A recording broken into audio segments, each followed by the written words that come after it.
Since their shock exit from the firm 2 years ago, Meghan Markle and her husband Prince Harry have been blasted for going against the royal family. Most recently, the Duke and Duchess of Sussex were the focus of an unauthorized biography by investigative journalist Tom Bower. He chronicled the breakdown of the Sussexes' relationship with the House of Windsor, unpicking the tangled web of royal scandal. Following the release of his bombshell book, Mr. Bower appeared on Piers Morgan Uncensored, and told the host that Meghan and Harry pose a real threat to the royal family. Piers Morgan, who is no stranger to voicing his opinions on the Duchess, also condemned the Sussexes, saying, "I think they are destroying a lot of the magic of the monarchy." However, some royal insiders have since claimed that Meghan and Harry are not destroying the monarchy but modernising it, a move that will ultimately ensure its survival. Grant Harold, former butler to Prince Charles, told Insider on Wednesday, "First, don't believe for a second that Harry would intentionally try to destroy the monarchy. Prince Harry to leave out detail that would burn the whole firm down in new book." Prince Harry's highly anticipated book will not be the juicy tell-all some royal commentators have described, as it is not in the Duke of Sussex's DNA to be salacious about the royal family.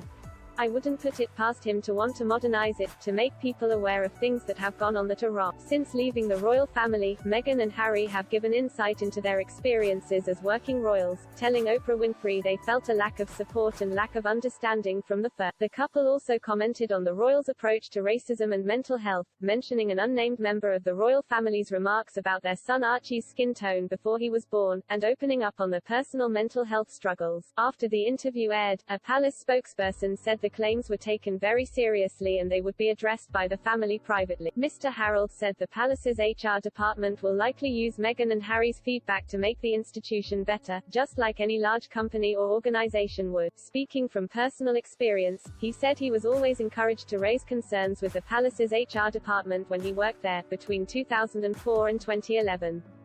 Kristen Meinzer, a royal commentator based in the US, argued Meghan has influenced the royal family to address issues that they once skirted around. Long before she met Harry, the former Hollywood actress advocated for humanitarian issues. In 2015, she spoke about gender equality at the UN Women's Conference on International Women's Day, and the year after, she spoke to Elle about her experiences of racism.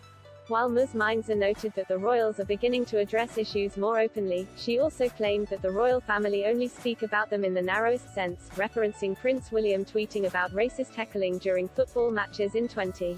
Posting on his and his wife's official Twitter account, William said, "First, I'm sickened by the racist abuse aimed at England players after last night's match. It is totally unacceptable that players have to endure this abhorrent behavior. It must stop now and all those involved should be held accountable." The Duke of Cambridge faced public backlash for speaking about racism in football while simultaneously failing to acknowledge Meghan's experience with racism. One royal watcher tweeted, "Whilst I appreciate Prince William speaking out about racist comments towards football players, where was this support when Meghan Markle was being bullied, even contemplating ending her life due to the comments?" Another added, "The black community would have welcomed this statement from William had he condemned racism against Meghan as HES the future king and also released his transformation report and condemned racism in the UK. He loves the football players but not their people and heritage." Commenting on Twitter at the time, Ms. Meinzer said, "You, William, have the ability to condemn racism, not just in soccer, but when it's directed at your own family members. Please use that power. It would speak." The royal podcast host told Insider, Meghan, as well as Harry, helped bring the monarchy to this point. And if they survive to the next century, they'll have the Sussexes to thank.